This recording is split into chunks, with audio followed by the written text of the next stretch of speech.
This is the Backlog Exposed podcast with Kevin Lane and Joel Rubel, bringing you weekly discussions on gaming as well as quick insights into sports, entertainment, and anything else that they can think of.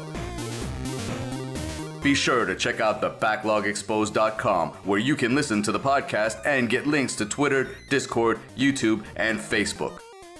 I'm Joe. I'm Kevin. And we are The Backlog Exposed. Now, gear up and get ready because this backlog is about to be exposed.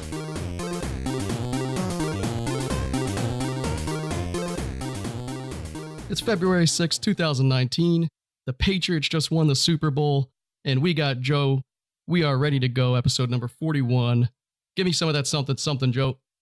A little bit of something. Yeah, I know. He's not here. That was a soundbite. So, I don't think my sound bites ever sound the same. That was pretty close, man. That was pretty close. That was pretty spot on. I'm not gonna lie. I try. So yeah, man. And speaking of Super Bowl, though, we got to be honest. That was the most garbage game. I mean, I absolutely understand from a non-fan's point of view. Like, if you're not a fan of either of the teams or you have nothing invested, there was little to be excited about. Unless you're a very super defense, little. But if you're a defensive, it was a good defense game though, good defensive game. I mean, the defenses were, unstoppable. But yeah.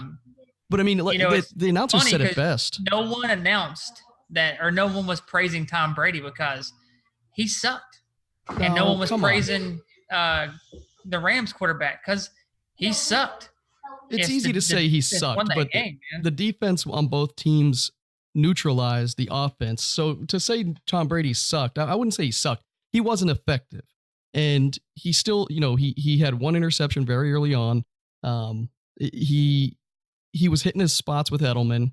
He was hitting those 8-yard passes for sure. but he was getting his first downs and stuff. It's just they weren't securing the points at the end. Edelman was getting that first downs, bro. If it wasn't for Edelman, I don't know if you guys would have made 100 yards that game. Well, that's why he's the MVP, man. That's why he got that. He deserved it. That dude is ridiculous. Yeah, he's solid. He is a good ball player. And actually, my buddy Darren, who was on the show a couple months ago, he flew home from Boston today to L.A., and on the plane was John Edelman. So he, or whatever his name is, Edelman. He played a solid game, dude. He had some great catches, but I mean, if it works, go with it, dude. I mean, obviously they couldn't stop him. So for Tom Brady to try anything down the field, which he did a couple of times and came up way short and overthrew his guys and underthrew his guys, he wasn't nowhere near his potential. But, it's funny. It's funny if you have the same conversation with like a Boston analyst or a Boston fan, like they see it a bit differently as opposed to, throwing it short or whatever. It was the pressure and it was this and that. He still threw it short, though. I don't care about the pressure. I mean, the pressure was there, but I mean, that's the NFL, dude. That's the game. You gotta remain calm under pressure, and he didn't. The Rams defense, bro, flustered the shit out of him. He did, but I think he remained calm in the sense that he wasn't making major mistakes. They just weren't securing the fourth or the first. Oh no, downs. they weren't. Maybe he only made one mistake, which was that interception. Yeah. But he couldn't figure it out, man. He couldn't get the defense down. He couldn't. And the coolest thing was at the end, or probably the third quarter, I think it was. The announcers said something that was pretty important that I, as a fan, I felt the same way, and they were like, this game is one possession. It's 3-0. And it feels like the Rams are out of it. At that point, it felt like the Rams had no chance because they seemed. Well, I mean, you gotta think though too. Going into the fourth quarter, it was 3-0. Yeah, it was anybody's game. Exactly. But being down 3 as a Patriots fan over the last several years is nothing. You know what I mean? Being down 3, you could have 8 seconds on the clock, be getting the ball once and be like, oh, we got this. We're only down 3. But, it wasn't some lopsided victory by either team. And, 3-3 and then 10-3 and there you go. I mean, it was like, it didn't take much for either team. The offense was I wouldn't say abysmal, just not effective on either side. The defense is played. It was a straight defensive. I mean, let's be honest, man. He had one good throw, honestly, that counted all game, and it was to Gronkowski. Yep, and it was about sorry, buddy. It was about a 14-yard pass or whatever it was to right over the head of the defensive player.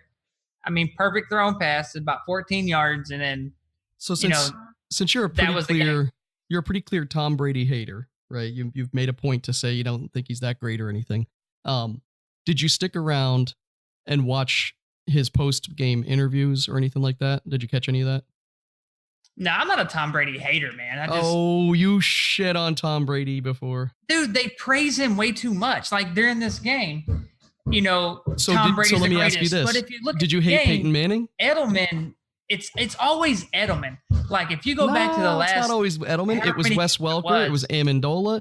It's always a couple of people on the team that he targets over and over and over relentlessly. Yeah, and it's always, like for instance, when Welker was there, Tom Brady could throw for 300 yards that game. But in all honesty, he always threw it to Welker at like an 8-yard slant, and he ended up getting 13 to 20 yards on his run after yards. They flashed up a stat, and it was like most yards as a receiver in the postseason, and Edelman's up there.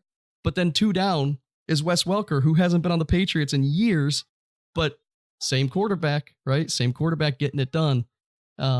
Brady is just relentless when he finds and he gets a groove with one particular person. It's just he's definitely one of those guys that's like, hey, fuck the rest of these receivers, they're good, but if he caught 9 of my last 10, he's getting the next 5. Yeah, but they have true coaching too, because then there's some games where he just runs it, and then there's some games where he targets 18 receivers in a game. So, but they won. I'm not a Tom Brady hater by any means that he's good. It's just I get sick of them. You've said it before. I'm not going to let you off that easy. You've said it before. I don't hate the guy, dude. I just hate the way they treat him. Like you hate him as much as one of the greatest quarterbacks of all time.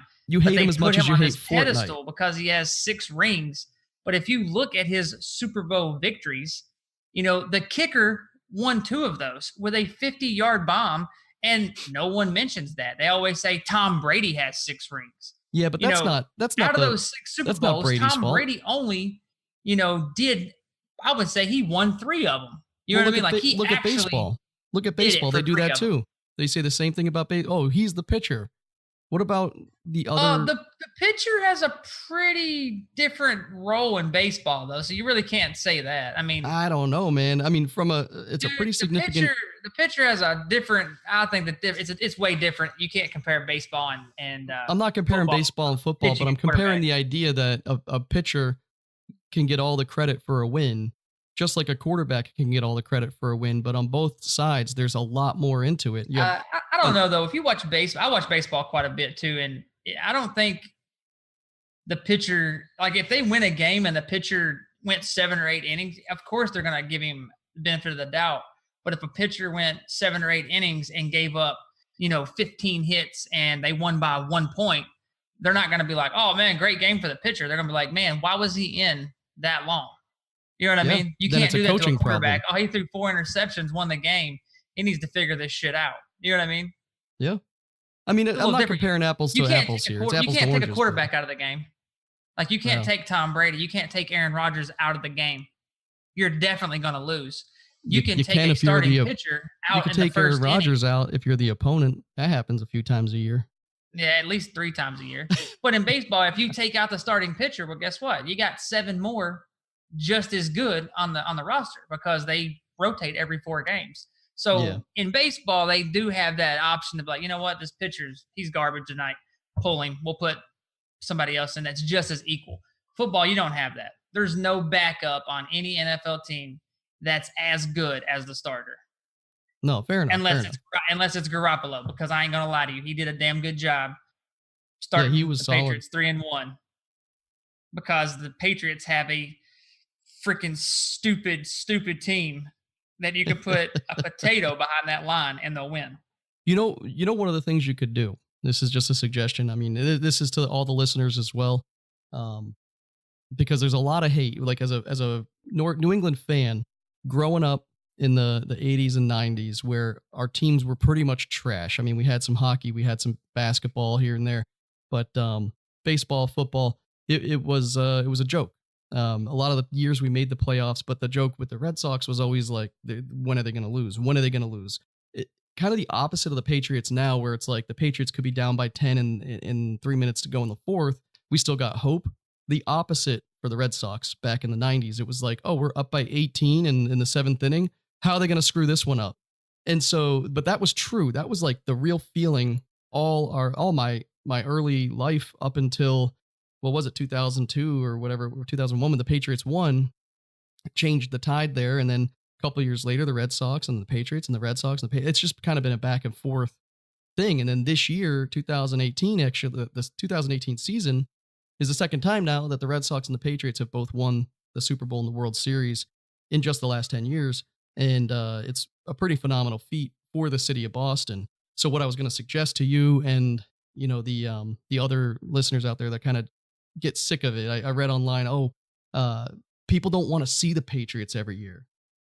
Well, choo-choo, motherfucker. I don't hate that at all. I'm saying I read it out there all the time. People are like, this is stupid. I hate, who wants to watch? The Super Bowl ratings are down. Of course they're down. It's the same fucking team every year. Well, guess what?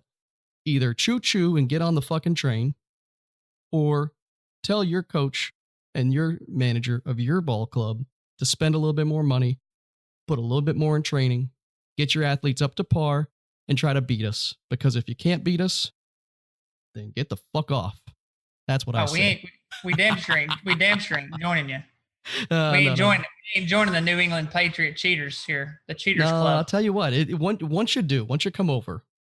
I'm never coming over to the fucking Patriots, bro. Ain't gonna happen.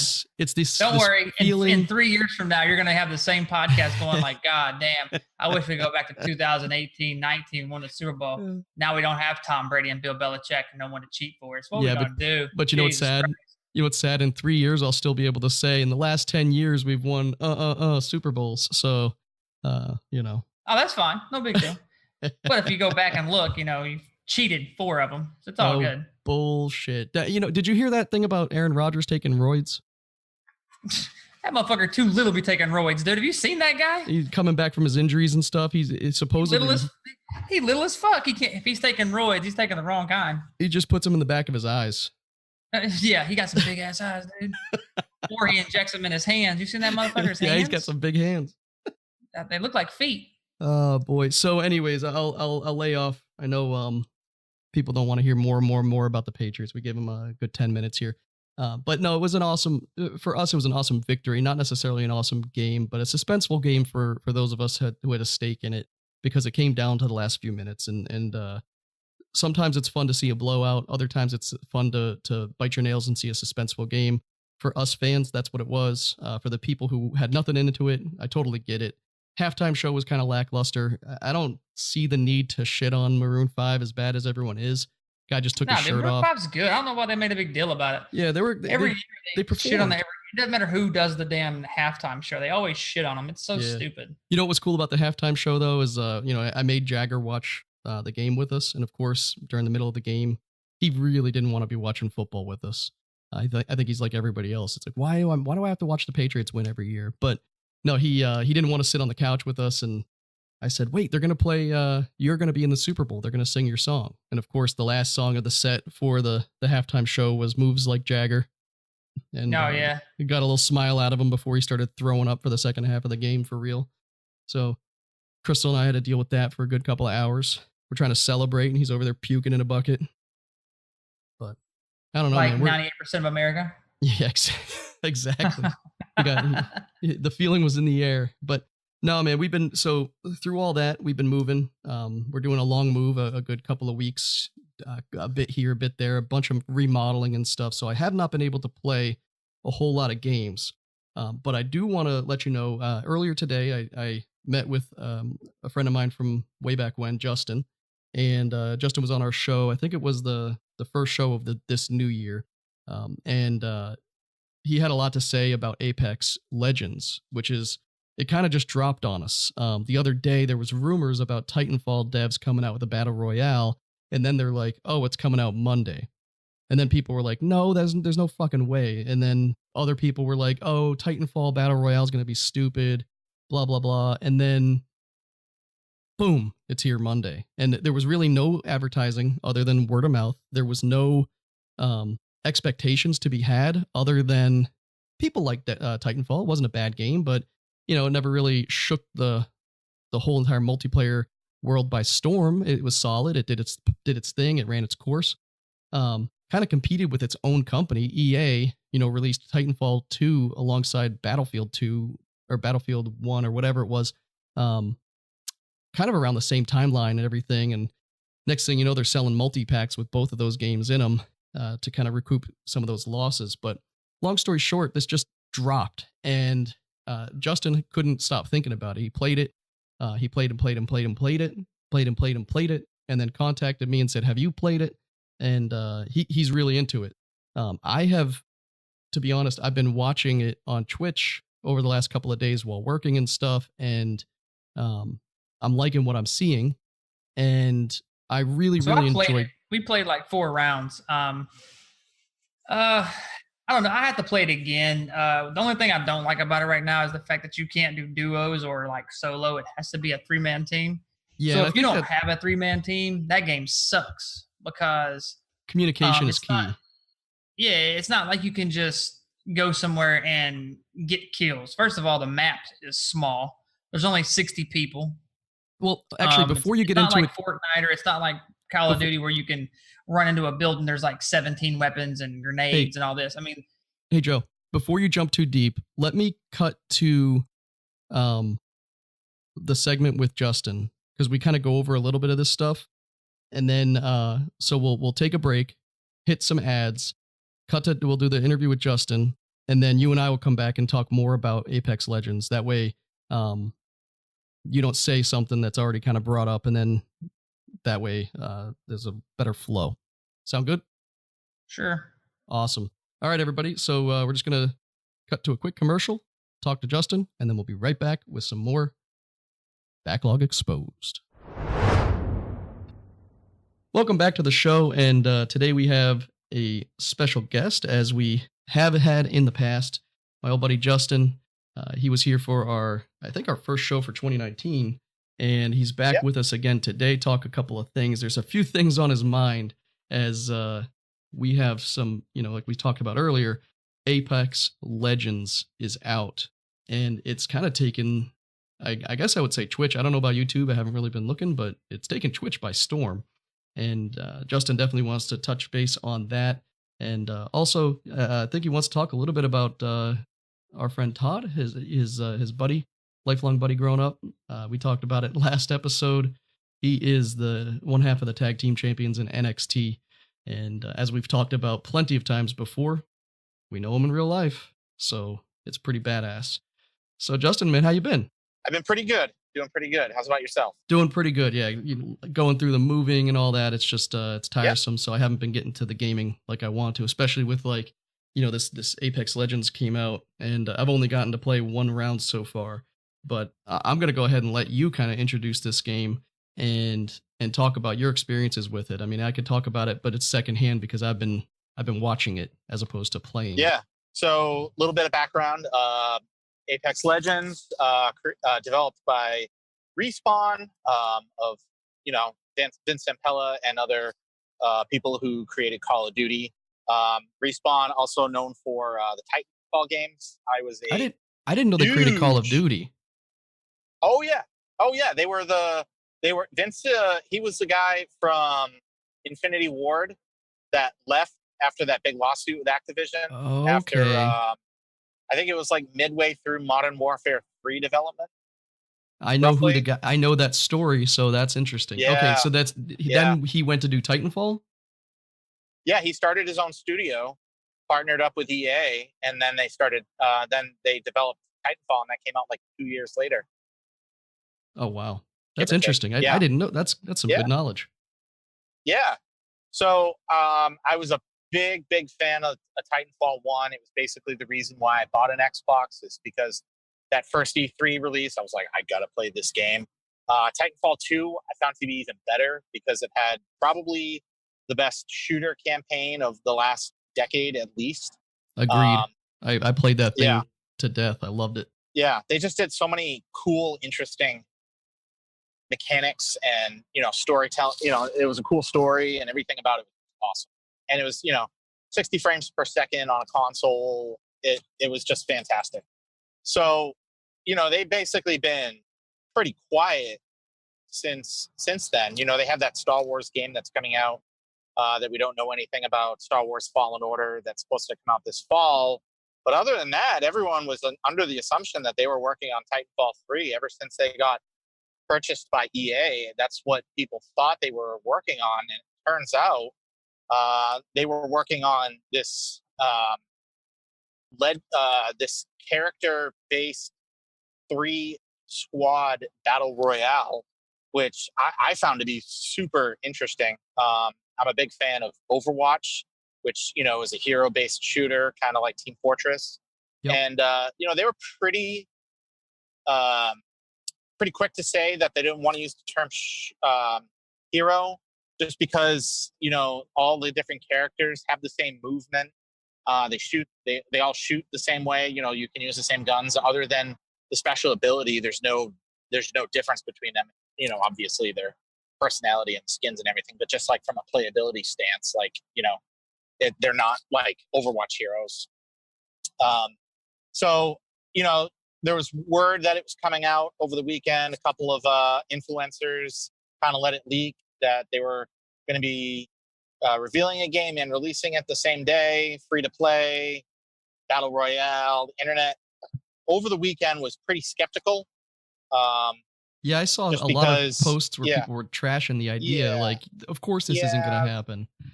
Yeah, the Titanfall lovers want Titanfall 3. The battle royale players only want to play their battle royale, and everyone else is sick of the term battle royale. And free to play makes you think, oh, and by the way, they're bought by EA, which does not have the best track record as of late. So this just seemed like this is going to be terrible. This is going to have loot boxes, and it's going to have microtransactions, and it's just another one of these, and the market is saturated. So one of the things I've noticed, to touch on that real quick, the loot boxes and everything, that usually scares people away. But all these games are doing it now. And I in just watching this, but also, looking at Call of Duty and looking at Fortnite and the big guys in this arena here, when Call of Duty came out, everyone's jumping on it. It's the, you get the multiplayer, you get the campaign, you get the zombies, and you get the new battle royale. But it's still $60, right? So they had a big burst, right? They got their revenue.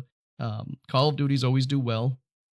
Even when they're bad versions of the game, they still sell like crazy. It was the second best-selling game of 2018.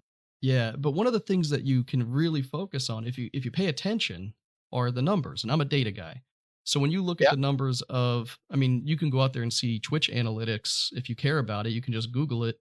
And there's sites that collect that data and tell you who's watching what. And I always felt personally like Blackout is fun to play. I still play it, and I still plan on playing it. But it's not fun to watch. Not as fun to watch. And I don't know why. Dr. Disrespect talked a little bit about it, and his whole theory was that in Fortnite, the reason Fortnite is so fun to watch is there's like a story for each round. You can see the remnants of something, or you can, you can tell a battle happened somewhere. You can progress towards the center, and as you get closer to the center, there's history there. There's something, you can see that people have been there. And people have been building fortresses since the beginning of the round. Exactly. And it all persists throughout, the loot and everything. So if, you just see a body that someone disconnected, well, their loot still spills out on the ground. That kind of stuff does happen in Blackout, bodies and stuff, but it's a realistic looking game, so that it's hard to see that stuff. I'll kill somebody and I still can't find their damn backpack sometimes because it's in tall grass or something and the storm's coming, so I got to run. So all that being said, in what I've been watching, and like I said, I played one round, the cosmetics, the loot crates are specific to cosmetic, just like in Fortnite. Who knows the extent? It seems pretty extensive already. You already kind of know what you can unlock. You just have to either hope that it rolls or pay to unlock it. And I like that idea. I like that all of it's out there. All the content for each character, the different sayings, the different slogans, the different poses, the finishers, all that stuff, you can go through right now and you can see. And there's tons of it for each character. Now there's only 6 characters, 7 characters. Respawn was sorry to cut you off. No, I'm just saying there's only a couple of characters. I'm sure they have endless potential, and they probably have already worked on dozens more to come to pique people's interest, just like in Fortnite. Yeah, and so for the release, I feel like Respawn has been fantastic. They have been extremely open about everything.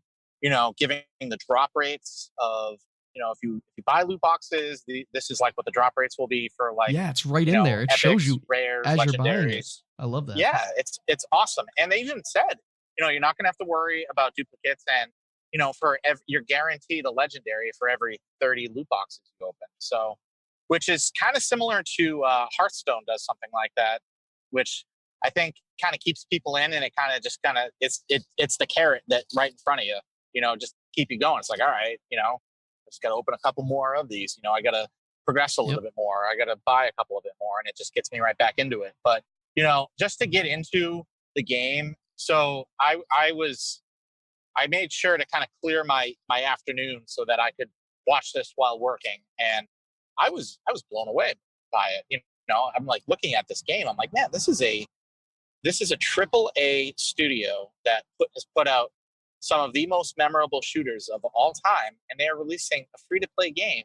And by the way, it's out right now. You could download the game right now. I raced home and I got my PlayStation and both my Xboxes downloaded right away. And I played the first day. I probably played about 4 or 5 hours. Stayed up till 1 a.m. I had to be up at 5. Just playing this game on a loop. And I have not been able to find a battle royale that's been able to really keep me in it.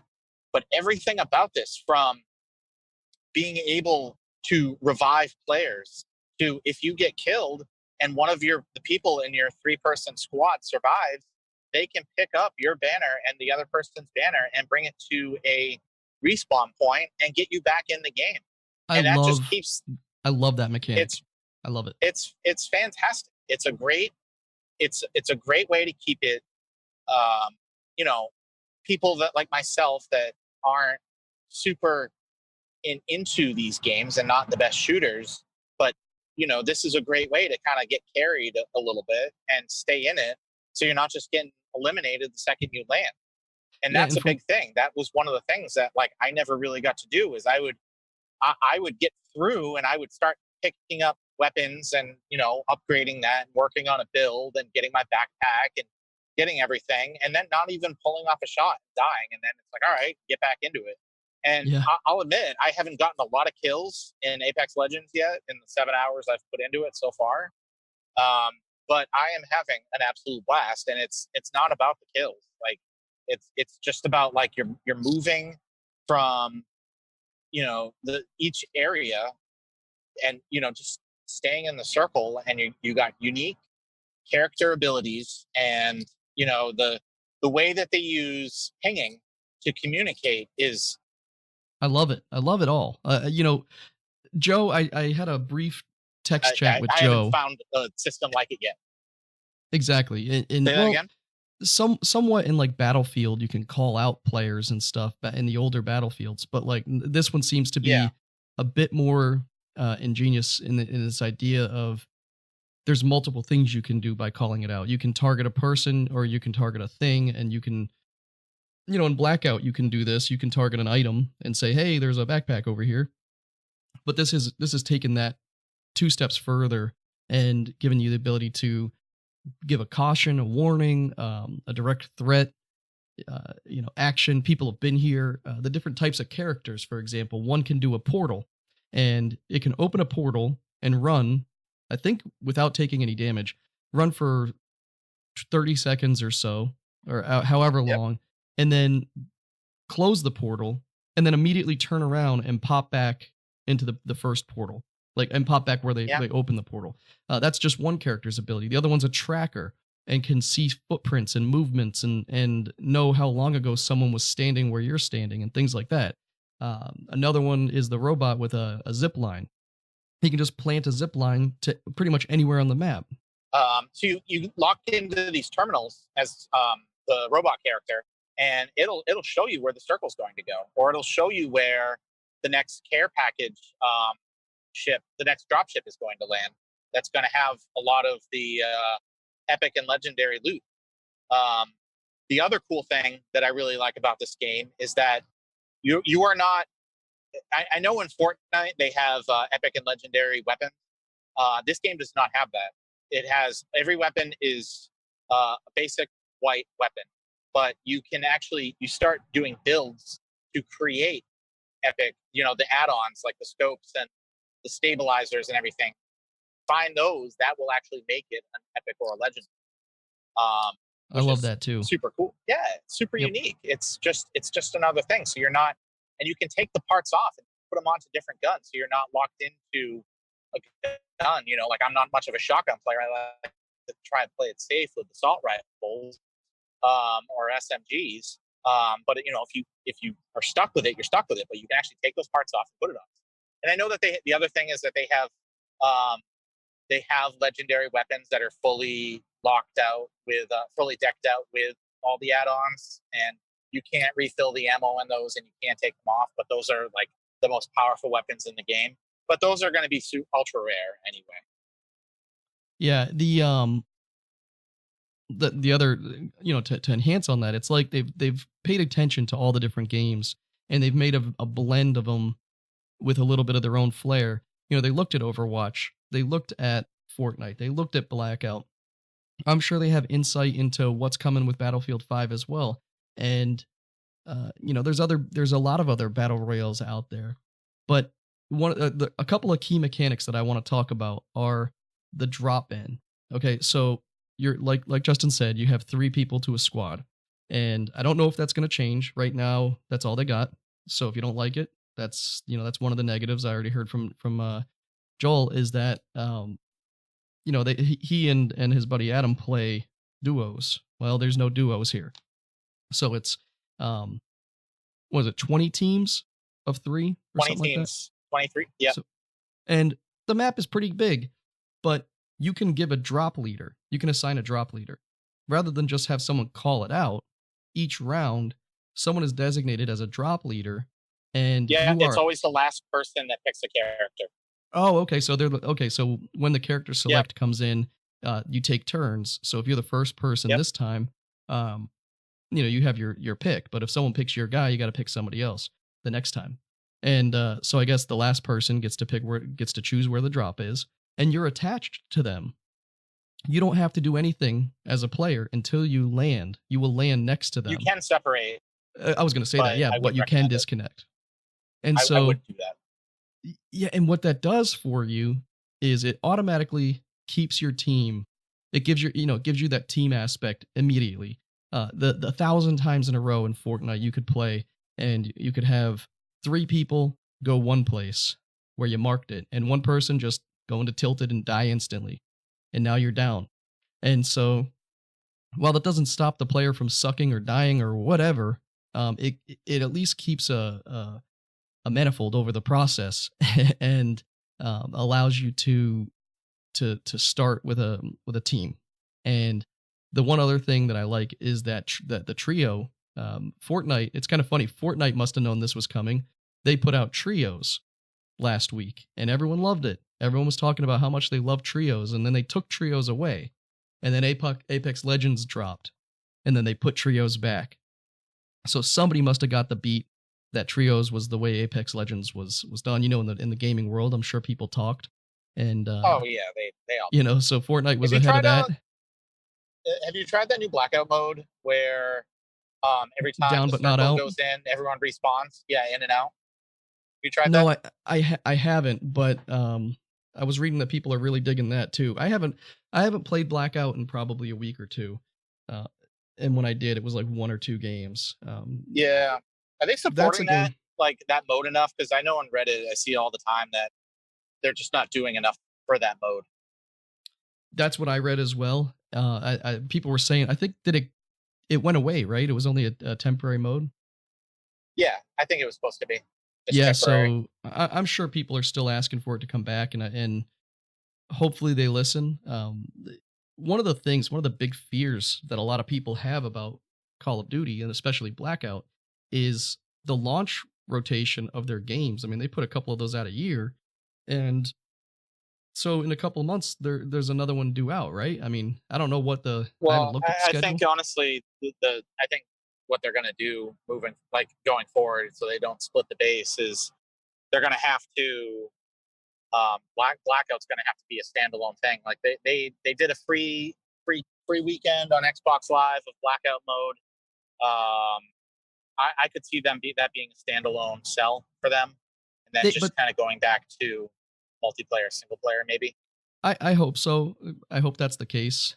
One of the things that I think Apex Construct has learned from, and all this, the free to play aspect. I mean, you have to Battlefield 5 is not free to play. It was, you have to buy the game, and then in March or May, the Battle Royale's coming out.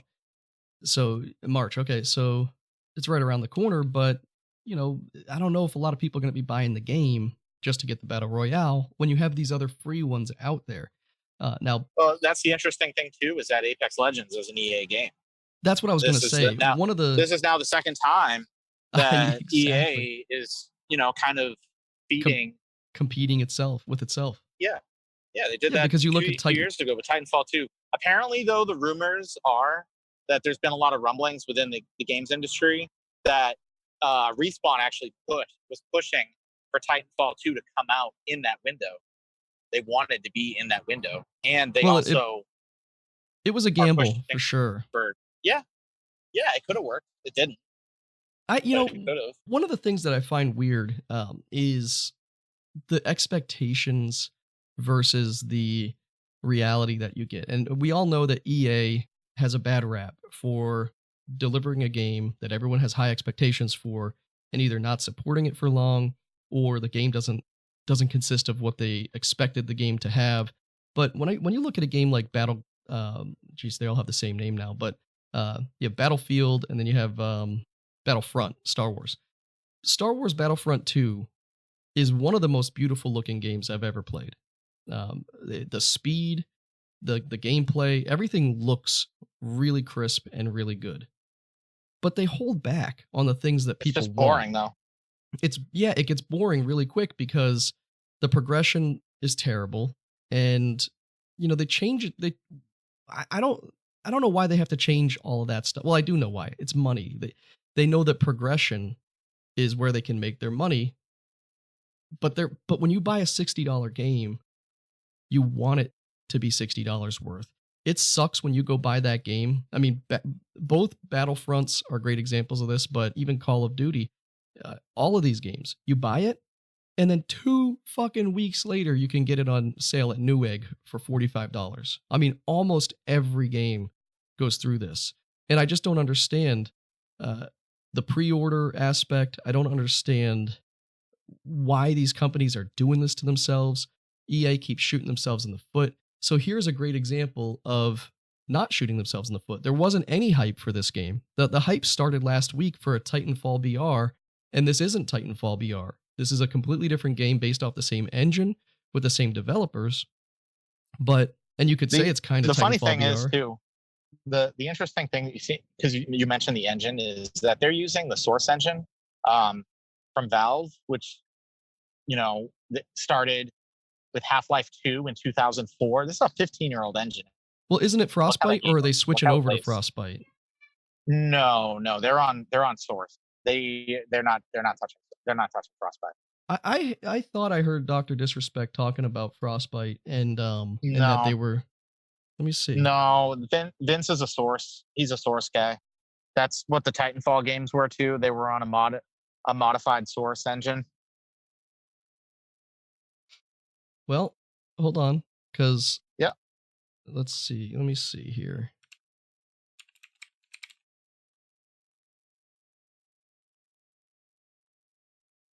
while you're looking that up, the other thing that I want to say about the game is I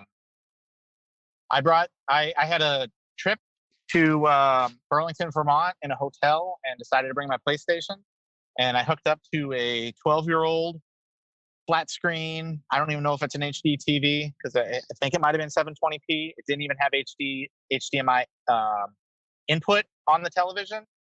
They actually had to like bolt on this add-on, and it didn't even have audio from the HDMI. So I hooked into that, went to a gas station, bought some cheap earbuds, and I played another 4 hours of this Apex Legends with a couple of buddies of mine. And I had the time of my life. No HDR, no crisp sound. It was just fantastic. This game, it does not matter to me. Like, I just want to play this game. Yeah, in searching just quickly, it doesn't. Yeah, I think you're right. I'll have to do some more research and get back on that because the Frostbite engine is phenomenal. I mean, that's obviously what Battlefront and Battlegrounds play on. But if this guy is this good at making games and it's it's crisp, picking up weapons, there's no delay. One of Joe was saying that he felt like it was slow and sluggish. I don't think they've played it enough. He said he played 7 rounds. I want to get in there with him before he thought the game was slow and sluggish. Really? Yeah, that's what he'd said. That's why I was confused a little bit. But you got to knee slide down, just knee slide down a hill and tell me if that game is slow and sluggish. He's a very diehard Call of Duty player. So, and there's nothing wrong with that. That's the game he loves, and when it comes out, he gets it. He's done with Fortnite from a happiness perspective, and I mean we've had some fun, hours and hours of fun. He cannot lie and say he didn't. Yeah, the game's mechanics are a bit of a pain in the ass sometimes, but there's just something to being able to have a game or play a game and laugh while you're playing it or enjoy it and get super excited about it. This one, Justin, we got to group up on this one because I want to play this game. I just played my first round with nobody had a mic. And so we were using the targets and stuff, and everyone was using that stuff, which I thought was great because we didn't have mics. Yep. But at the same time, I think having coordination, and when I watch all the streamers, they're all, they're grouping up in teams of 3 and they're kicking ass. I mean, all the streamers are coordinating properly and winning. And I don't think that I couldn't. I think in Titanfall, one of the things I loved about Titanfall 2 multiplayer was I was good at it. I was decent. I was pretty solid. And the mechanics for this engine, and I mesh well with it. At least I feel like I did. I had a lot of fun with it. And in the first round of playing this game, it just felt smoother and better for me. I'm not going to hold it to it yet. I want to play more before I can make that final assumption. But, with Fortnite, it took me forever to feel comfortable with the rotation, the movement speed, the look up, look down, look left, look right. And again, we're on controller here, so everything's different on keyboard, or mouse and keyboard. But that was always a problem of mine, was in any game, even Battlefield and Call of Duty, it's just finding the right setting. Sometimes I want it to be super fast, and other times I want it to be slower and methodical. I wish that controllers had toggle type mode toggles where we could set up a mode where it's like super fast and super like being able to spin fast and stuff and look behind you, and then being able to hit another button to where your look speed is a different setting. I mean, on my mouse, I have a Logitech G502. I have a button where I can, if I hold that button down, my DPI is a different setting. And instantly I can go from 800 DPI to 6400 DPI and be able to turn around on a dime. Yep. The controllers could have that type of stuff. If in the next generation, maybe they add 1 or 2 more buttons, maybe just, all these, what are they called? The one, like the Impact Scuff. I have the Scuff controller. The backside of that has 2 buttons, 4 buttons on it.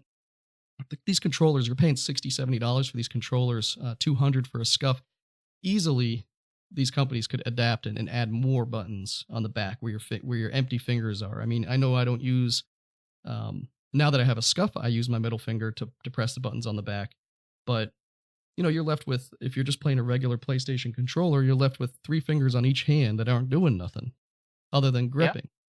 pressure sensors, anything like that, to implement additional features. And so with these games, and people are competing professionally against, with mouse and keyboard, there's got to be ways to reduce the gap, or even eventually potentially give controller players the advantage. I don't know. I mean, it's got to be possible. There's got to be somewhere that's possible. I think it is. I really do. Like I said a couple of times, Respawn, they're a master of their craft. They really, like, if you look at the accessibility options in there, they're already like trying to make this as accessible for everyone as possible. Not just like, people with want different settings, but even, disabled gamers, which is fantastic, especially, with everything. Like, I don't know if you saw that Super Bowl commercial for the Microsoft, the adaptive controller. Xbox. Yeah, I think that's like just the best thing ever. So I do too. We talked about that in one of the early episodes. We talked about that controller, and then on the last episode, I talked about that as well, and how some of these people, like I've read stories about handicapped people who hold the controller a certain way, and they're over here kicking everyone's ass. But the fact that they have to go through that, now that they have these all these different abilities with that adaptive controller, I hope Sony comes along and does something the same way, because I personally would like to be able to customize my controllers and stuff the way I want. It's super funny because I know you got to get going here in a moment, but Dr. Disrespect was trying to figure out what's one more input type he could use, because it's the same idea. You got all these limbs, let's use them. How do we make ourselves better? And so people were telling him get a foot pedal. Well, funny enough, at one point I actually took another keyboard and tried to dissect it so that it only had one button, and I wanted to be able to use my foot and tap the button, and I didn't even think to look and see if there was like a foot pedal keyboard button or something. And there's a bunch of stuff out there, but the response time on a lot of them aren't that great. He ended up finding one, and he uses it for certain things in the game, and it's just super funny to think, we all have a similar mentality. How do we get better? What can we use? And it's great to see that this company here is putting all the the things in the game to allow us to make it better. So hopefully they continue. You think they were inspired by those kids that have like beaten the Dark Souls games without getting hit once on Rock Band guitar controllers? I was gonna say, like the guitar controller guy. That's got like, oh man, kids can do that. Amazing. Then yeah, if they can do that, they can do anything. Yeah. And I was talking to somebody, I forget who, it might have been on the podcast or it might have been off the podcast, but in this day and age, I need tactile response. It's harder for me to, like, I hate typing on my phone because I can't, you can't do it while not looking. I can type on a keyboard 100 words a minute, or whatever it is, like without looking at my keyboard. I know where my fingers are. I feel the rivets, and I know, and the clickiness, the feedback. Well, kids are being muscle memory. Born. Yeah, it's muscle memory. Kids are being born and raised with no tactile feedback. The phone might vibrate if they hit a certain area, but they're not even like, tactile feedback is going away, which is crazy to me because I feel like you can be more proficient with it. But I guess if it's never a concept, like, you don't need to, you have muscle memory, but not tactile feedback. And I think that's a huge aspect that when I see my kid play, and he's able to play at 7 years old on a tablet and turn on a dime or whatever, and actually can never do good. It. I couldn't do it. I can't do that. So yeah, there's got to be something to that. And seeing a kid who can beat Dark Souls with a Guitar Hero guitar is ridiculous, because that game is hard enough with a controller and cheat codes. So yeah, tell me about it. So let's talk about Todd. Yeah, I was gonna say, let's turn to Todd here for a moment, because this was something else to be able to. What was it before that when he did the six man power bomb? What card was that? Yeah, that was a takeover, NXT right? War Games. Okay, yeah, which was just such an unbelievable match. That was one of the best 8-man matches I've seen in a long time, if not ever. And I said it on here not because I know Todd, but it was just super action packed. Well, here you have. And you know what? They told a story in the ring, and I think my favorite moment in that match. You have 8 guys. They're all up and comers. Most of them have been in the business for probably at least 10 years. They're not the superstars. They're not on they don't have action figures. They're not, they're not like the next Becky Lynch or Triple H or CM Punk or anything like that. They're just like going out there and they're putting on a good show. And there was one moment where all 8 of them were on either side of the ring and they're all like that was staring down each other and talking. And then like you could like hear the commentator be like, and here we go. And then they just all started attacking each other. It was the coolest moment. Yeah. So, I was talking to Todd and I really need to follow NXT a little bit closer. It's just, everything is so busy. It's hard to keep up, but he had told me, hey, I'm getting a shot at the belt. I don't know, what to expect. I'm super nervous. I'm like, well, don't worry. I'll be watching. My son will be watching. The whole family's going to watch. And so match was fantastic. But, that entrance, who would have thought that, Todd, who at one point was a disciple for The Undertaker at Survivor Series in Boston 10 years ago, when The Undertaker fought the Big Show, would go from that to having his own Viking disciples in his own special entrance for the NXT pay-per-view the night before the Royal Rumble, the second biggest pay-per-view of the year for WWE. It's unbelievable. And so I believe that a bunch of those people were their friends, right? Yeah, Sarah Logan, who's Ray Rowe's real life wife and WWE superstar, was one of the Vikings. A lot of them were Ray's family, because a lot of them, friends and family, they all practice the Viking lifestyle. That's awesome. That's really awesome. Awesome. It's super cool. It's kind of like Renaissance Fair, but I think they take it a little bit more serious. It wasn't Buddy was into that.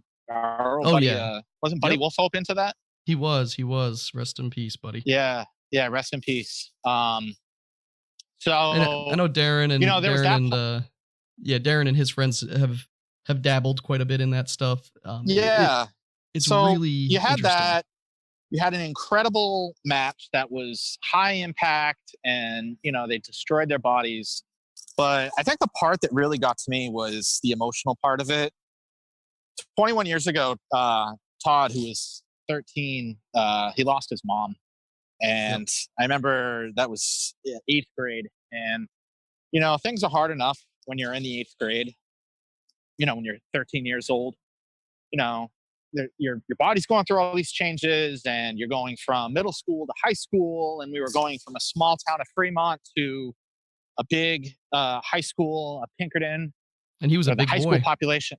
And he was a big boy. And, he lost his mom to a heart attack, and it was just soul crushing for him.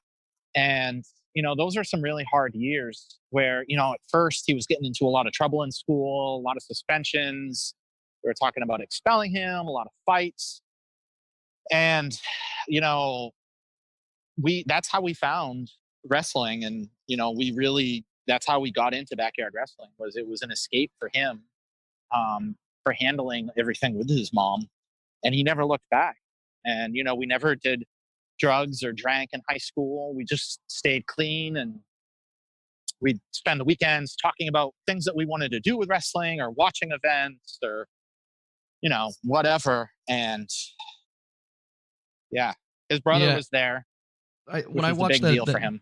Yeah, that video where you saw John and his brother in the crowd, and then he talked about it afterwards. Pretty emotional. I mean, I lost my mom at 17, and I think I was 27. I'm sorry, I was a bit older than that. Jesus, time flies. But time flies.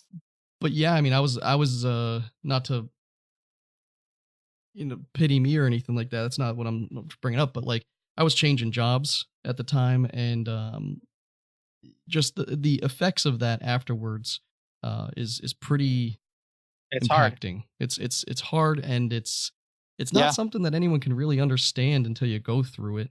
It's devastating, but I mean, it's to this day, there hasn't been a day that I haven't thought about it and thought about her.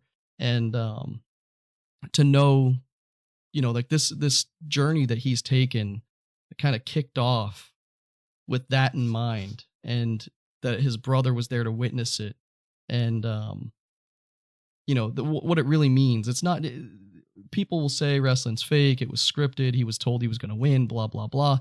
But there's more to it. It's earning it. It's earning your shot. It's like when you go to work every single day and say you sit in a cubicle and your job is to do X, Y, and Z, and you're really good at X and Y, but you're not so good at Z. You never get the promotion. You're always passed over for the raise. And, that one day someone comes along and says, you know what, you're really good at what you're doing. We're going to give you that promotion or that raise. You feel damn good. And this is that for him. His job is to entertain. His job is to put his body through ridiculous amounts of stress. I mean, he's about the same age as me. I could not imagine taking those bumps anymore. Part of the reason is because I took those bumps when I was younger, but only for a couple of years of my life. He's been doing it during that time, and since. He's bigger than me, so the landing hurts more. And just because you're bigger doesn't mean it's easier to take a chair shot or anything like that. He's done it all. You saw firsthand that Todd also, he may not have done drugs or alcohol, but man, that boy damaged his body pretty bad, especially when we were young and dumb in those high school days. I mean, yeah. I mean, we're talking, what was it? Summer 2001 was, him and I hitting light bulbs over the head and flaming tables and everything. Yeah. Funny story about that day was, after that event, him and I busted open. Miko's busted. We're both bleeding. Oh man. We get glued up. I thought I was going to pass out. We ended up going to. It was bad. We ended up going to. There was a concert in Manchester that day. It was Slipknot, Linkin Park, Disturbed, and Mudvayne, and it was like this Ozfest, Offest they called it. And we ended up meeting Dave, from the lead singer of Disturbed, and we were both we still we have like band-aids all over our head, and I start bleeding, and he's like, dude, you're bleeding everywhere. And he gave me his autograph, and then I gave him my autograph on his arm with my blood. Holy shit. That is disturbing. He follows through with the name. Man, you were lit he really does. Yeah, you guys were that was one of the best and funnest matches to watch. I know that that's probably not something, just given his professionalism and his career path and everything. He's not Mick Foley, even though you know what I mean, in that sense that Mick Foley, his career was benefited by having that stuff opened up to the world, whereas but the funny thing too is a lot of these wrestlers today were backyard wrestlers at one point. Well, CM Punk was a big backyard wrestler. The Hardy Boys, I think a lot of them did it. I mean, probably a lot of the younger guys growing up now are probably specifically from that, Yeah, I mean, the important thing to note is like, hey, you can't, like, your past is out there and you cannot hide from it. If you did it, it's out there. Yep. So the message that needs to be rung from these professionals is like, hey, we did that. We were young and dumb, and we probably shouldn't have done that. But we're not in the WWE for our backyard wrestling. We're in the WWE because we got properly trained, and we went through the right school, and we learned from the best, and we took that and ran with it and made ourselves the best. I mean, Todd has trained Kofi Kingston. He helped train Sasha Banks, two of the biggest stars in the world. He's working, Shawn Michaels, who is his childhood hero, is one of his trainers. I mean, he traveled with Billy Gunn, who was another one of his heroes. He's he's gone through it. I mean, he used to tell me about driving Killer Kowalski around and like having his tea bag like in between the seats, and just like getting info from Kowalski, who helped train Triple H. lives and China, eats, Triple H sleeps, and China, right? breathes. Yeah, wrestling is his life, and Yep. it will be his life. Even like my dad always asks, because my dad has known Todd since first grade. He's like, "What is he gonna do when he's done?" I'm like, he's gonna be in the Hall of Fame one day. "That's it." What is the honky tonk man doing these days? He's wrestling still. He's teaching people. Yeah, I mean, you look at people like Hacksaw Jim Duggan, who was a big wrestler in the 80s and 90s. He still wrestles, or Jake the Snake, or the Honky Tonk Man, or you go the route of someone like Bruce Pritchard, who now has a great podcast, or Tommy Dreamer, or Raven. They just you find different ways to stay in the business. Stone Cold Steve Austin, you do different things, or you work the back. You become a scout or a trainer, or and that's the you difference. Just become an executive, like that's Pat the Patterson difference. and Gerald Briscoe. Yeah, exactly. That's the difference between, being a tag team within Ring of Honor and being a tag team champion in the umbrella of the WWE. He's now crossed over into this is his life. No matter what, this is his life. This is it. Yeah. He's in a record book. He's going to be remembered. And, we've talked about it in the past, but like there are fans to where Todd and Ray are their favorite wrestlers. And there are kids who are now looking at them like, look at these beasts, look at this tag team. They're the best. And I can't wait till I think, there's a lot of question about the NXT brand and it's being better than the main card. And I agree with that personally, in a lot of ways, but we all know that the main card is the promotion, that's the next step. And so, but there's no other, when I look at the rosters and stuff, there's no other team that meshes like a team like these two do. And the story of how they became the team was awesome. Just real quick, because I know you got to go, but basically Ray and Todd, they were both in a singles tournament in Ring of Honor to decide who was the wrestler of the year or whatever. I forget the exact title. It was for a contract with Ring of Honor. That's right. Yeah. It came down to Todd and Ray. They crossed paths. Todd won. He ended up winning that match, but afterwards they showed respect. They shook hands, and then they teamed up. They decided to team up instead of Todd being a singles wrestler. They were a tag team. So it was like this awesome tournament. And that was 5 years ago. And man, I still can see Cheeseburger flipping around from that clothesline. That kick, the spin kick. That was one of the craziest. Did you ever see that? No. Todd went against this guy Cheeseburger. Okay. And he gave him a clothesline and a spinning heel kick that just took his head off. He did. It was sick. It was awesome. That guy is he was basically the El Rapido of. So anyways, as we wrap it up, I know, thank you for spending some time with us today. One last thing I want to say about Todd, WWE, if you're listening, and I know you are, because this is one of the hottest podcasts in the world, you got to let Todd do a moonsault. Let that big boy fly. That big boy knows how to fly. They won't let him do it? He knows how to fly very well. Well, I think they want to like show things like that's just limit. They want to limit it to who does it. I don't want to put words into his mouth or whatever, because I'm sure that there's reasons for it. They're probably frowning against it. Is that if you look at his matches in Ring of Honor, and if you look at his matches in NJPW, and you've seen him perform, you've seen that big boy fly in a lot of different ways that he is not flying in the WWE, and they need to let him do it. I need to see it, because that is going to rock the world. The world will shake. For what I want to see? Than one. And he's posted it quite a few times. Is 205 Live?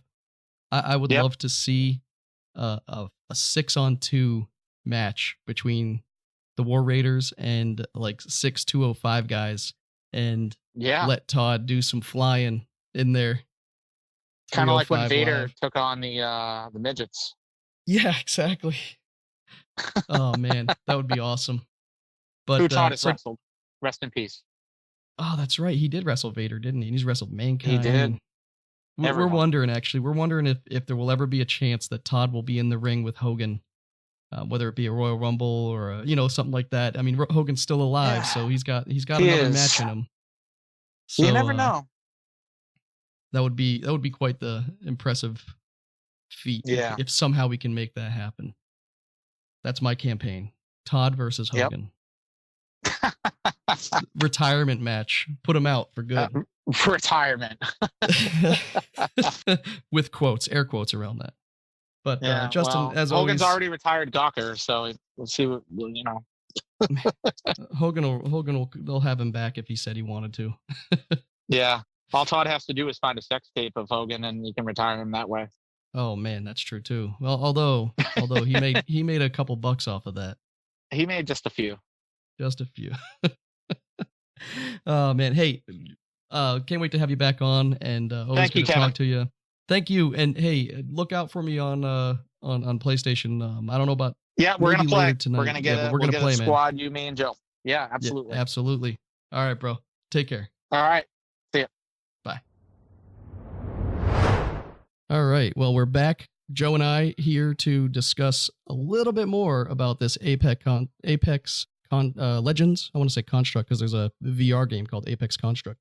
But yeah, Apex Legends. So, Joe, as you just heard with Justin, prior to the talk about Todd and the WWE and all that fun stuff, he's pretty hyped about it. And, I let him know a little bit about what you were feeling about how, the pace of the game, right off the bat, you didn't necessarily like that.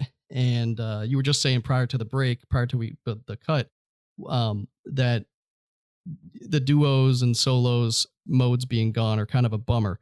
And I think we as we were talking, we totally agree. I totally agree with you on that 100%, because you want to be able to jump in and do a solo or a duo or something. But they are really focusing on this trios, and I'm wondering if that's a permanent thing or not. I haven't really read that it's gonna be a squads, a 4-person, 3-person, 2-person, 1-person type option. But as it stands right now, 3 players. So, but anyways, yeah, go ahead and continue to give your thoughts. Sorry to cut you off before on that. No, you're good. No, I just didn't like the way it was set up. The trios kind of, me and Adam was playing. Now, if it was just, me, you, and Adam, it'd be a little different. Communication would be a little easier, stuff like that. But when it comes down to it, man, it's hard to have that one lone person doing something, because 9 times out of 10, he's going to do his own thing. He's going to run off, and then there we are. Now it's going to be 2 versus 3 the rest of the game. Yeah, well, no, because so there's a couple of key features that actually that help with that, though. So one is the redeploy system. I'm not sure if you were familiar with that or if you saw it in action, but if you die in the game, you have the ability. So me as a teammate, I could run over to your corpse or your bag and pick us up. Yeah. Well, no, not pick you up. Grab your card and then get to a redeploy station, and then redeploy you. Yeah, we've seen that. So I think that's a cool aspect. That's, they had the down but not out. And actually, Justin wanted to know a little bit about that from your perspective, because I'm pretty sure you probably played that, right? In Call of Duty. Oh, so, that was a little crazy, man. Because you could have, if you played down and not out, you could literally have, however many get to the final circle. Let's say there's 4 teams get to the final circle. If there was just one person from those 4 teams, then all 4 of your teammates come back to life, or all 3 of your dead teammates come back. Really? So how does that happen? Do they parachute in or what? Yeah, they just parachute in. So you'll die. So let's say me, you, and Adam's playing, and you die right away.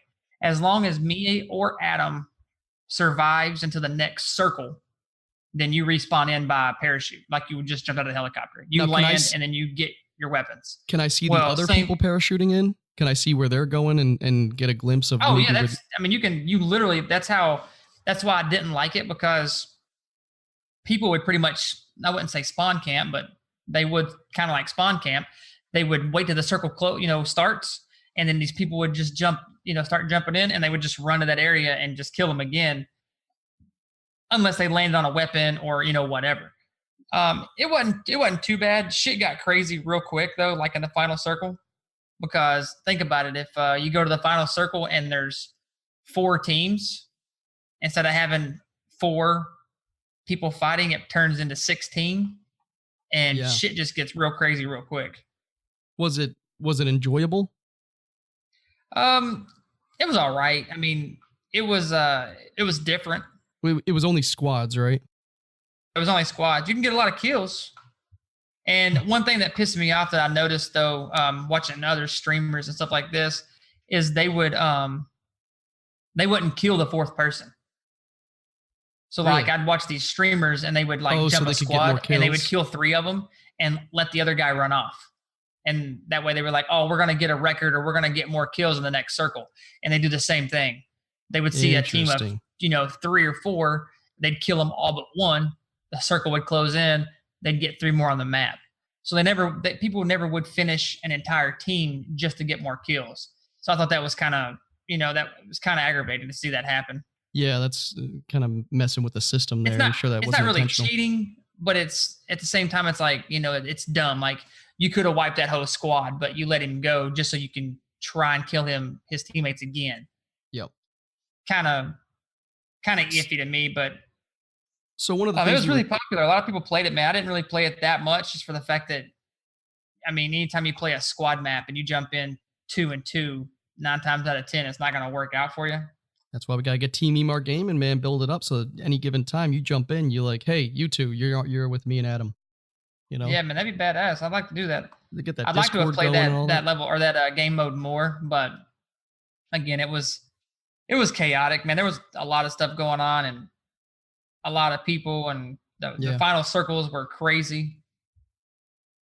So one of the things we were talking about with the Apex Legends thing is that the devs there seem pretty intelligent in the sense that they've looked at a couple of different games. You got obviously Blackout, Fortnite, and what the hell we were just talking Outlast, or what is it called? Overwatch. So Overwatch. A couple of these games, and it's kind of a combination of all of them. But then you see like Fortnite. It is, man. It reminded me a lot to Overwatch, though. Yeah, and then you get Fortnite comes out with trio mode last week, and they obviously got the beat on what was going on with this game, testing out trios. And then you got Blackout with the down but not out. Maybe they had a beat on how the redeploy system worked in this game being developed, or vice versa. Maybe this game saw from the others and chose a different route or whatever. But these devs, that they probably talk quite a bit. It's all the same, man. They talked. I don't care what anybody says. Do these game franchises talk to each other? Yeah, but so here's what I wanted to propose. No one has an idea anymore. You know what I mean? Like no one has an original idea ever. So I wanted to throw this out there for you as an idea point, as a concept here, in that with this game coming out and a couple of other games, obviously taking the heap of players. So there's still people playing Grand Theft Auto 5 online. But you got Red Dead, you got the Spider-Mans, those types of games that come and pull a lot of people off these multiplayer games for a little bit until they're done and they jump back in. But the concept of games as a service as opposed to games as a purchase. Red Dead Redemption 2, it has the multiplayer online aspect and all that, but it's a game you go buy, you can complete it. And then you have Fortnite, you have Apex Legends, you have Blackout, separate from multiplayer, Call of Duty and all that. Eventually we're going to have the Battlefield 5 Battle Royale. It's a new genre of games. Seems to be the free version of these games is going to get a bigger player base, and I think that's an obvious understanding. And I think what the problem is, people are tired of, and I can say this from experience, people are tired of spending $60 for a game that looks good in commercials and trailers and all this other stuff, and they get it and it's just pure shit. Yep. Or that it's not upkept, or it's not complete. It might look good. See, we live in a different time now, dude, where I remember back when I was a kid, if a game came out, like, oh man, I was kind of poor growing up, so I couldn't just get every game that came out. So I would go rent a game.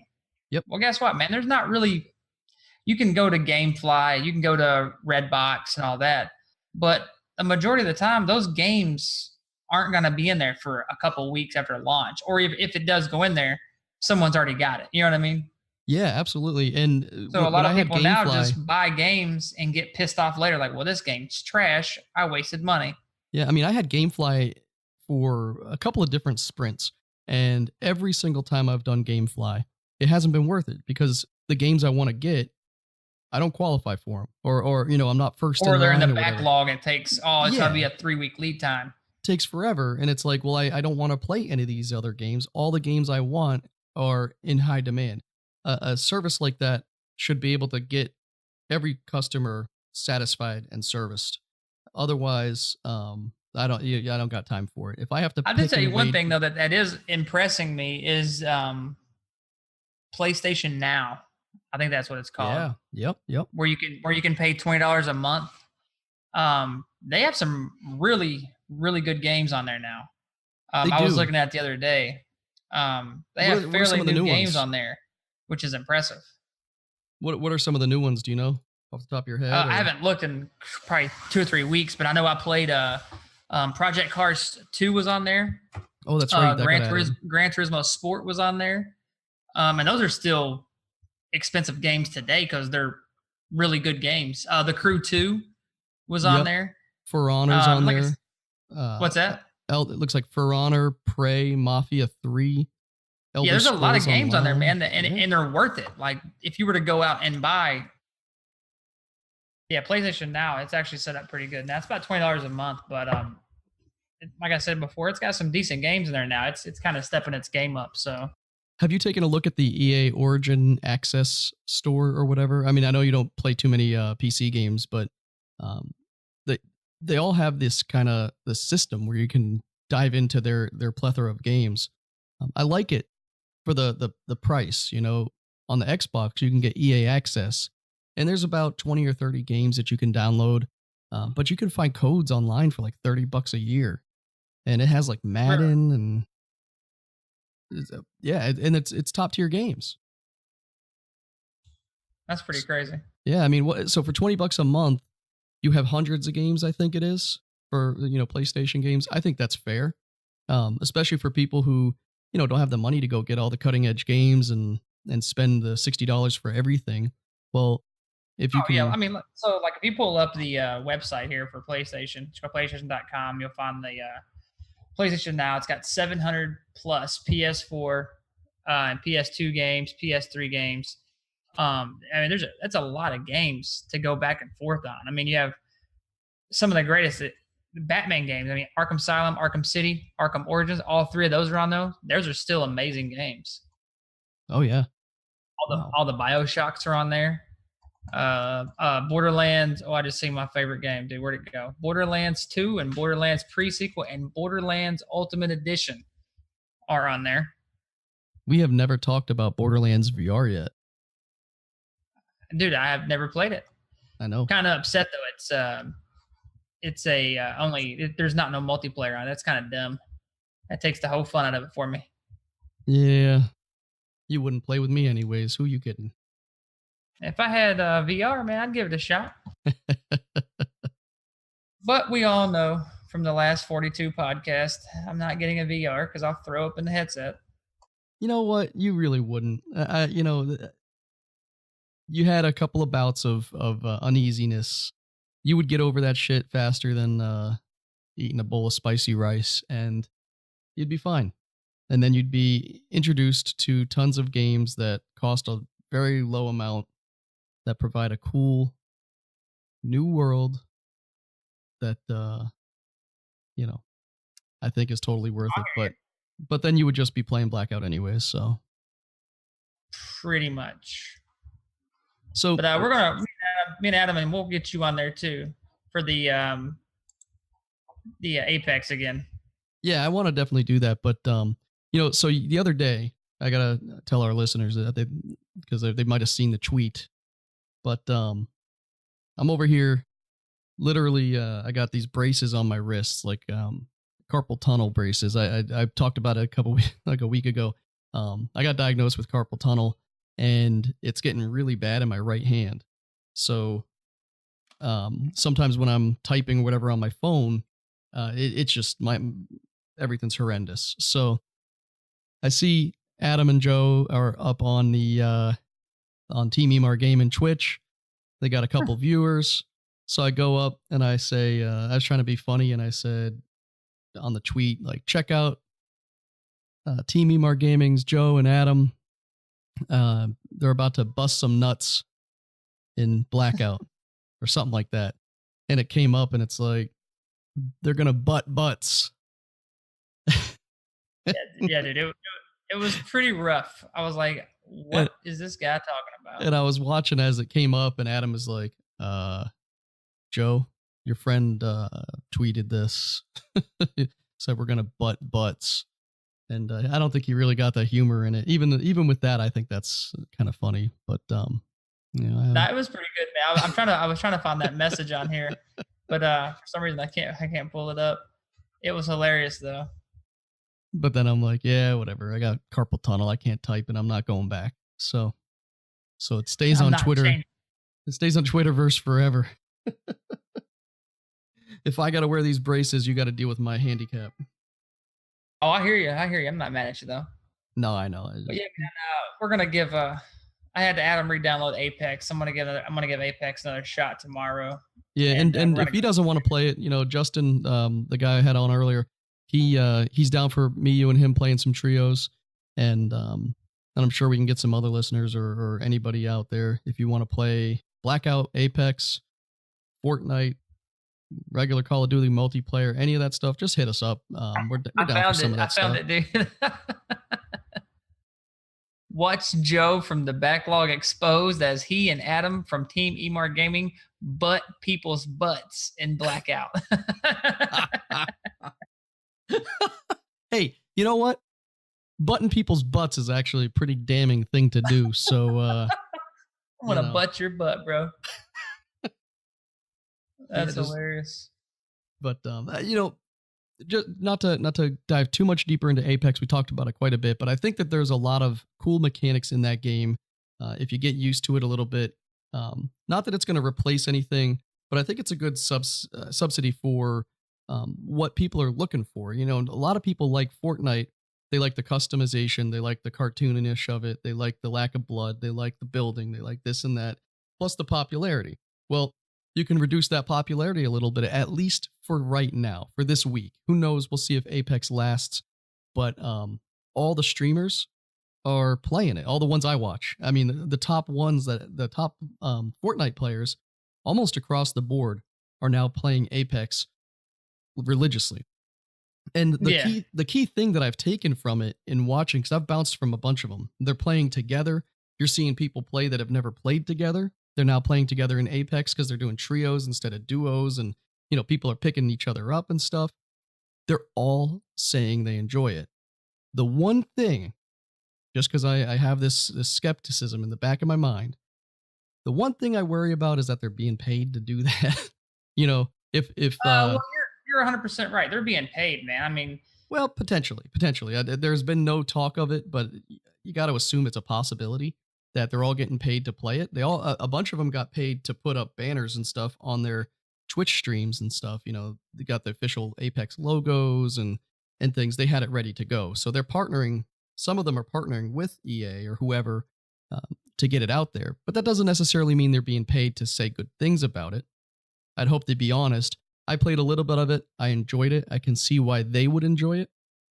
And the one thing that I think that you might really like is the physics and accuracy with the guns.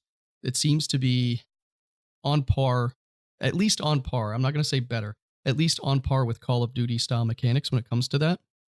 And so if you want to snipe, you're sniping, man. You're ready to go, and you can hit those shots. But if you want to do close quarters or even just a mid-range, you can hit that stuff. You're not worried about bloom. You're not worried about crazy mechanics when it comes to shooting and things. And so I look forward to doing that. And as I was saying to Justin earlier, I really did well in multiplayer for Titanfall 2.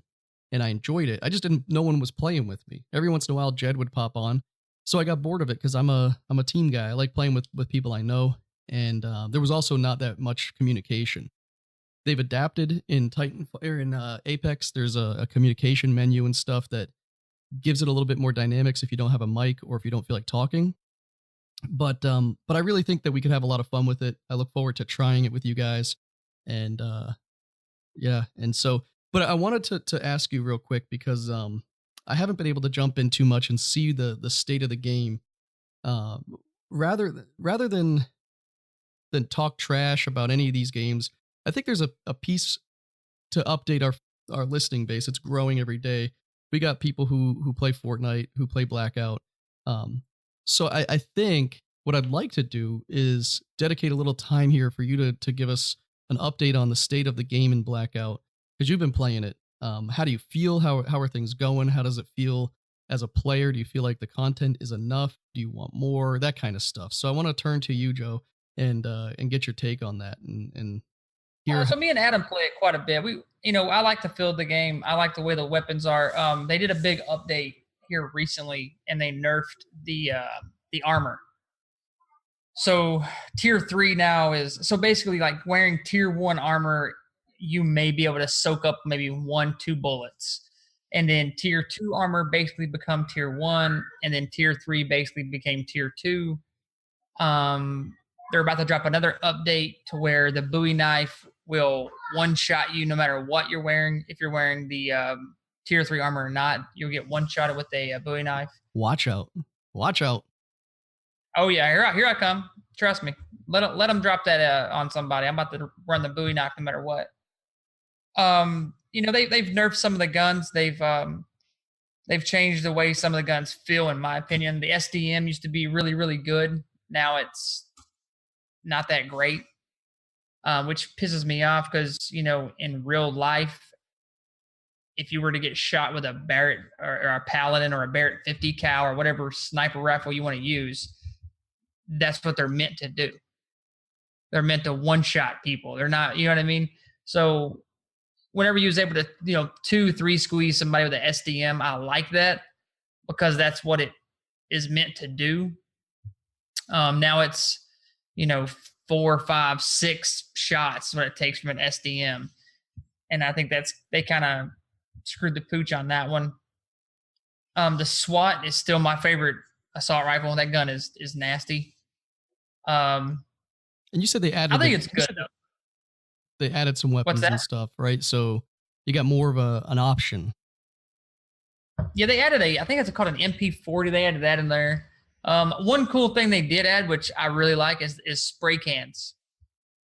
So throughout the map, there's paint cans or spray cans everywhere. And you collect spray cans now to unlock camos for your gun. So if you go back and watch my last stream on Twitch, Team Emar Gaming, I literally say paint can every time I found one. I found like 40 paint cans in an hour and a half, dude. So nice. I said it every time. And you do those like at the end of the round? Do you see what you've unlocked and you have the ability to apply it at the end of the round? Is that how that works? So like my last game, me and Adam played, I found 16 paint cans. And so once you go back to the lobby, you go to the armory, and then you can unlock the. You have to choose what gun you want to unlock the skin for. It doesn't unlock them across the board. So I'm going to the SWAT, and I have I think I've collected 100 and something or 100 some odd paint cans, and then I'm 3 cans away from unlocking Blue Tiger. So that's just one cool little aspect of it. But people are never happy, dude. They're always going to say, I wish they'd load more of this. I wish they'd put this in. I mean, the game's good. It really is. It's got a good feel to it. They nerfed the concussion grenades like everybody wanted, which I like. I like the fact that when you get concussed, you can still shoot and throw a grenade. Now, before you could shoot and not aim. Now you can sort of aim your guys slowly, but you can still throw grenades, which I think is pretty good. They're going to add something else in the map, because if you look at the turbine area, there's plenty of room to drop another map in over there. Do you think there's a need for a second map, or do you think that this is fine? They just need to enhance it like Fortnite's been doing? I don't think they're going to drop a second map, but they will drop more maps in the game. That's going to be a guaranteed. I don't think they're going to take anything away like they do in Fortnite. They may take out firing range and put something else in. I could see that happening. But firing range is a really hot spot. Like the estates, not as much. The lighthouse, not as much. They're never going to take out Nuketown. Let's just face it. Nuketown is their bread and butter. I mean, that's the map of all maps. They're never going to take that out. I mean, if you look at Nuketown, that's another map, basically. You know what I mean? Like Hijack, they dropped that. That's pretty cool. That's another good map. I think they're doing it right, man. I mean, I don't know why people get in such a rush or a hurry for them to keep adding stuff, because the more they add, the more it's going to get messed up. You know what I mean? Well, there's that fear that if there's not enough content, then the developers are done with it. They're not gonna, you know what I mean? If it's not moving fast enough, then the game is gonna die and all that stuff. I think that's one of the concerns. And this is all pretty new. I mean, we're talking Fortnite, even in its infancy, it didn't do a whole lot of changing. Once it started doing changes to the map, it hasn't stopped, and it's relentless. It's every day, every week, there's something new, something going on, and it's pretty intense. It's kind of made all these other companies feel the need to do something different, and I guess it can be good, but it also can introduce a lot of defects and bugs. There's a lot more testing that needs to go into that. Like I said, if you just produce something and let it, mature a little, give it some time, and stop adding and subtracting and adding and subtracting all the damn time, you're never going to make everybody happy. Let's just face that. I mean, we've seen that in Fortnite. I wish they would vault this gun. They vault the gun. Oh, I wish they'd bring it back. I'm like, dude, y'all ask for, like, if you go on Twitter or you go on Facebook or Discord, wherever you want to go, and you bitch and gripe to these guys because they all have a Twitter page, they all have a Facebook page, they all have a Reddit page, and you go on there and you continuously bitch and gripe to them, they're going to change it. And then when they do change it, they're going to change it to the point, like armor, for instance. Everybody's like, dude, tier 3 armor is so overpowered, it's ridiculous. So what they do, they went and changed all the armor. Now armor sucks. Like, you can literally go up and shit on somebody in tier 2 or tier 3 armor now, like they're not even wearing any. So my philosophy was, get rid of it. Just take armor out of the game. Yep. Only thing you leave in the game is the trauma kit. So your max health is 200. I think that's the way it should be too, personally. That way there is no bullshit armor. You know what I mean? Just, there's no armor. Take it out. Yep.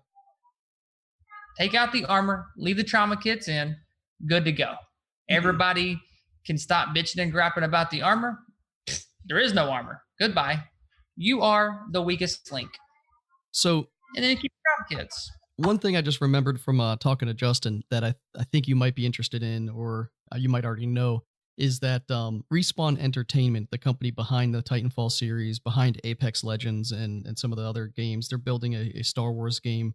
The two creators of Call of Duty are the ones who created Respawn Entertainment. You got Vince Zampella and Jason West, and they're the ones who broke off from Infinity Ward, but they created the first couple all the way up until about, I think it was Modern Warfare 3, it looks like. But might be different, but it was pretty late in the series here.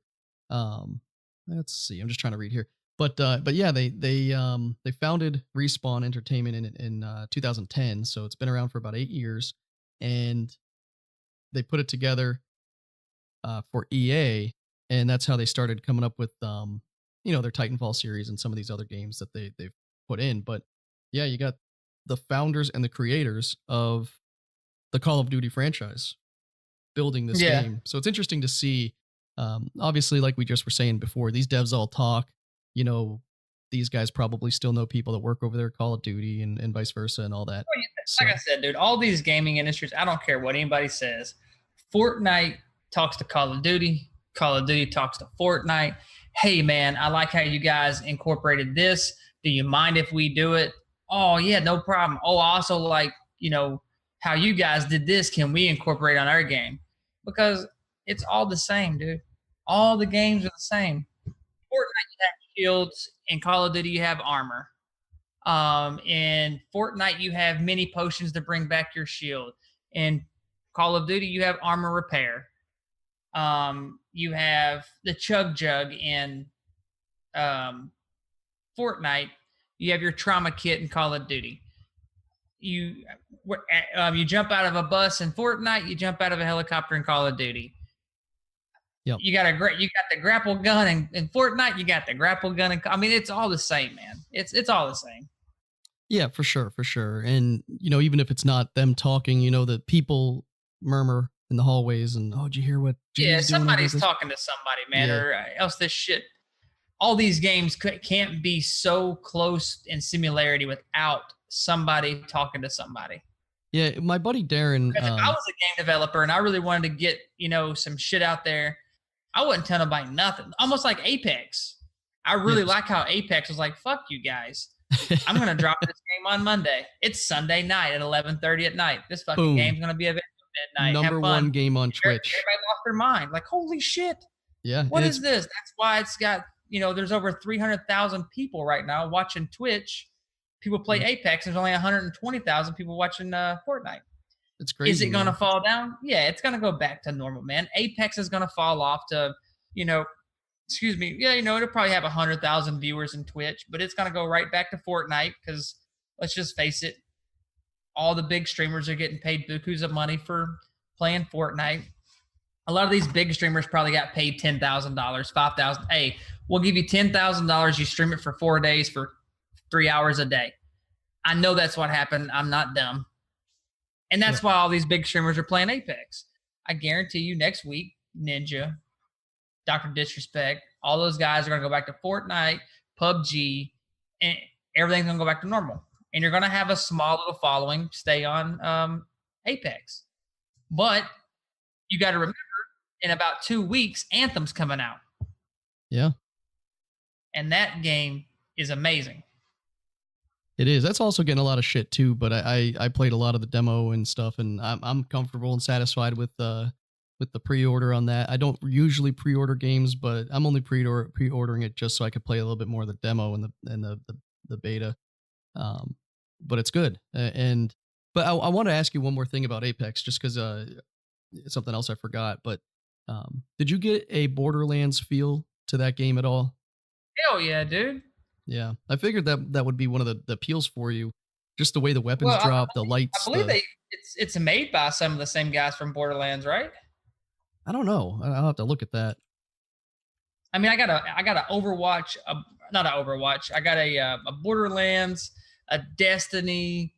There's like 5 games kind of wrapped into that one, and I like it, man. I like how it felt. The Storm chick is who I'm playing, and it's fun. That's a real fun character to play. Wraith, I think her name is. No, Race Apex. Oh, you're talking about. Oh, you're talking. Okay, yeah, I got what you're saying. Yeah, my bad. Sorry. I was thinking of more of Anthem. Anthem's got more of the Destiny. Oh yeah, Anthem's a lot like Destiny. Yeah. Apex, like you're talking about, has more of a Borderlands, Overwatch type feel. But I did play Wraith. Wraith is she has a teleport, which is kind of weird. Her special. Yeah, I don't know if you like played that chick or not. I haven't played it, but I like it. I played the tracker, and I didn't get anything good. That's kind of a scary little skill, man. If you do it just right. I mean, you can run in behind the enemy team, pop out your teleport, and then your whole team is right behind them. So it's pretty sneaky. It's interesting. That's what I like about it is that some of these characters have some special abilities that really change the game, but every team has the potential to have those characters. I mean, there's 6 or 7 different characters. There's teams of 3. You could have a portal, they could have a portal, but then you have the robot who has the zip line, and I'd like to get in more and investigate some of these characters a little bit more. And I know you and I will, but we only have a minute or 2 left here. It's going to be a decent episode because we do have that segment with Justin. But I want to wrap it up with one more thing. Did you hear about Tom Brady in the Super Bowl? Yeah, I heard he sucks. I'm just fucking around. Hey man, before I forget though, for real, if anybody's looking for a gaming headset, I need to check out lucidsound.com. I just got the LS31s wireless PS4 headsets. It's for the PS4, Xbox One. Oh yeah, tell them what we were talking about the other day about how some of these headsets are compatible with multiple systems without any special adapters and stuff. Yeah, man. So on the website, if you go to the website, it tells you exactly what's compatible with what. There's a couple headsets on there that are strictly for certain consoles, like the LS31s basically is for all consoles. The ones that impressed me the most are the LS35X. That is only an Xbox One PC headset, and it's the only wireless headset that I've heard of so far for Xbox One. There's no There's no adapters. There's no additional plugins for chat. There's no stations. There's nothing. You pulled out of the box. You hit the button on the Xbox One, hit the button on the Lucid Sound headset, and they sync up automatically.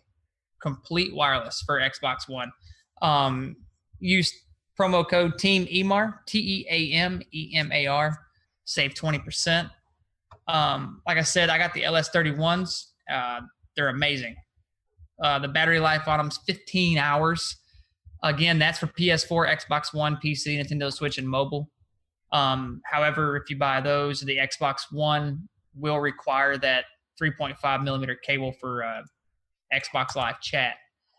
Like I said, the LS35X are the only headset for the only wireless headset for Xbox One.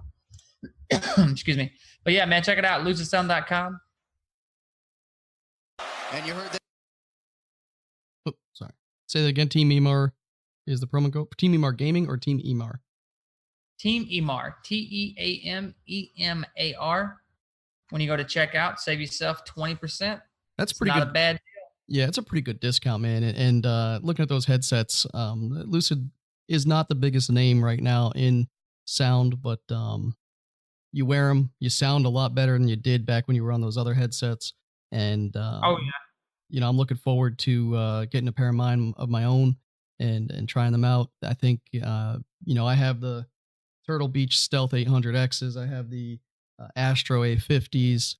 I don't think either one of them are worth the retail price. Luckily, I always get my stuff secondhand, but well, that's what I'm trying to do. I'm trying to help them out and get this name out there because they're not a known source. You know, I've talked to quite a few people. I mean, I've helped sell 30 plus headsets already, and you know, I've gotten feedback from those guys, and they're like, "Holy shit, these are actually really nice." I'm like, "Yeah, I mean, they're pricey.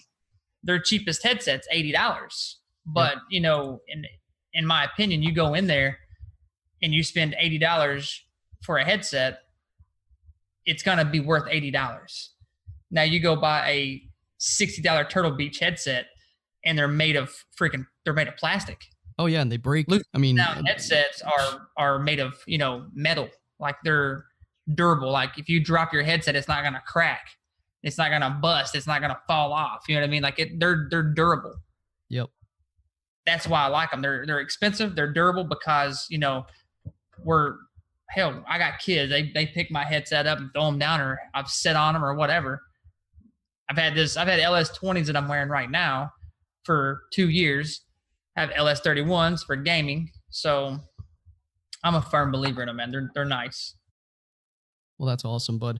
Definitely, you know, help us out by using that promo code, and we're gonna help you out by getting you some good headsets on your head, and you definitely won't be disappointed. As far as Joe's concerned, these things are the bomb, and they're worth every penny. So check them out. I think that's it for today, Joe. But we have ourselves gearing up for a pretty strong February. We have thousands. I'm not kidding you. Thousands of new listeners, and we are. I hear you. I looked stats this morning, man. It's ridiculous. Yeah, man. The hair on the back of my neck is standing. We are excited to have all of you. We're gonna keep pushing content. We're gonna start. I mean, I talked about at the beginning of the show, but I'm building out a studio. The reason I'm building out a studio is I want to go pro here. I want to go pro in the sense of, you know, right now we're just doing this out of a back bedroom. I want to get this shit on video. I want to get Joe's face out there for you. I want to get my face out there for you. We're going to be doing some live podcasts, probably on Twitch or YouTube. And we're also going to be gaming. He's got Team EMAR Gaming on Twitch. I am the Backlog Exposed, I believe. Yeah, the Backlog Exposed on Twitch. And, you know, we're going to be putting some streams out there. I'll probably look to implement streams on playing backlogged games, things like that, you know, kind of tailor to the experience. But also when I'm playing some Fortnite or some Apex or some Call of Duty, I'll stream that too. But we'll schedule up some times. I'm going to be streaming some yeah, stuff exactly. Too. I'm going to jerk out the Super NES Classic, play a couple of those on there on Twitch. Shit. I'm going to jerk out the regular Nintendo, play some Ninja Gaiden. Oh man, that's gonna be that'll be solid. That'll be solid. Seriously, I'd say March time frame, dude. If we could, middle of March, if we could get a good video podcast going once a month, that would be pretty nice. So that's what we're going to push for. And our friends over at PSVR Life, I was talking to them a while back about how we were doing our thing, and they actually have implemented a video podcast on YouTube alongside their delivered podcasts like we do, and it's pretty cool. It's cool to put a face to a name and a face to a voice. It's definitely, I did not have the same expectations from what I thought they sounded like to what they would look like. And it's just interesting, but, some people prefer YouTube. Some people prefer going to Twitch every day while they're working and stuff. So we look to get this content out. We're super excited about all the potential that's going to be happening here in the future. Thank you all. And Joe, you want to write us out? Hey, man, I want to thank everybody for listening to our podcast. Keep it going. Tell your friends. We have fun doing it. The more people that listen, the more we're going to put out. And he puts out. But I'm Joe. I'm Kevin. And we are The Backlog Exposed.